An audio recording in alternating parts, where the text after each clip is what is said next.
Hello everyone and welcome to Karlo Baat. As you know, Karlo Baat is our quest to ease the difficult topics for you and myself Sujay Dikshit, faculty, legal, CLAT Prep. Now let's start. What is today's topic? Today's topic is sedition. Section 124A of Indian Penal Code, right?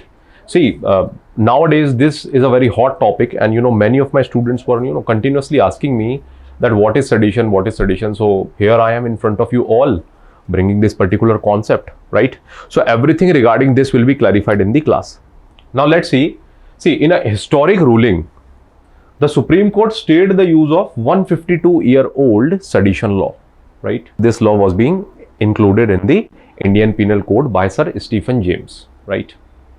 So the Supreme Court directed the center and states to not register any fresh FIR under the sedition charges. Means this particular section is now on hold. That's why Supreme Court has ordered the center and the state that not to file any FIR, right, under the sedition charges.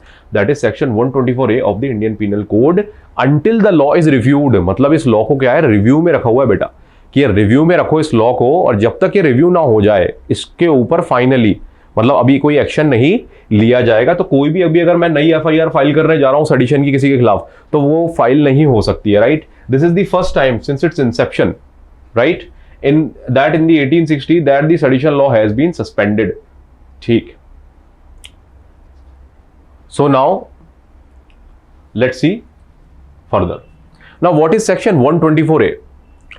Section 124A states that whoever by the words either spoken or written or by signs, right, or by visible representation. देखो क्या हो रहा है, whoever by words शब्दों से, either by spoken or written यानी बोलकर या लिखकर, और by signs, है ना, इस तरह का मान लो मैं कोई साइन बोर्ड दिखाऊं, और by visible representation or otherwise brings or attempt to bring into hatred or contempt or excites or attempt to excites disaffection towards the government established by law, ठीक है, in India.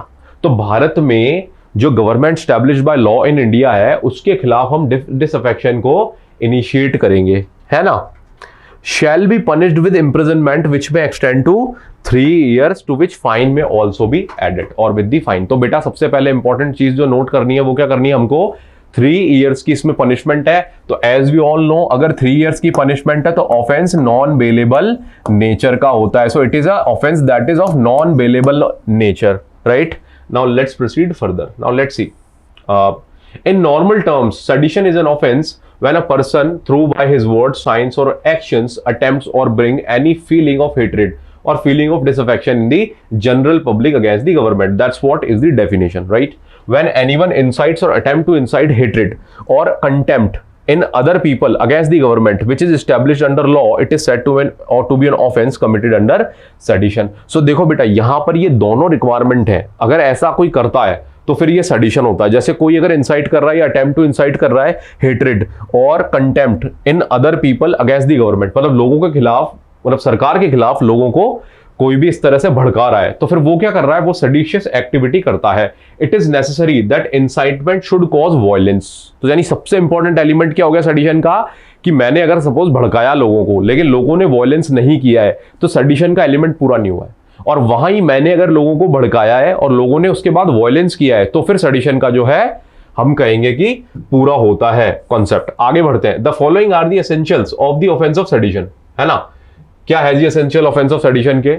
The first and foremost that the word should be spoken verbally and should be in writing form और actions और it can be through signs. तो सबसे पहले तो क्या होगा, इस तरीके से किया होगा, शब्दों द्वारा बोलकर या लिखकर, है ना, रिटन फॉर्म में, एक्शंस, है ना, जो साइंस के द्वारा भी पॉसिबल है. फिर अपन आए इट शुड इंसाइट हेट्रेड. तो इससे क्या होगा, ऐसा अपन ने किया, फर्स्ट स्टेप अपन ने पूरा किया. नेक्स्ट स्टेप क्या होता है, इट शुड इंसाइट हेट्रेड और कंटेम्प्ट और फीलिंग ऑफ डिसअफेक्शन, ठीक है, या फिर the feeling of enmity in the general public against the government, ठीक है. ये मैटर यहां पूरा होना चाहिए, हेट्रेड होना चाहिए, कंटेम्प्ट होना चाहिए, फीलिंग ऑफ डिसअफेक्शन होना चाहिए, या फिर feeling of enmity in the general public against the government. ठीक है, ऐसा अपन ने किया। लेट्स से पॉइंट नंबर 2 पूरा हो गया।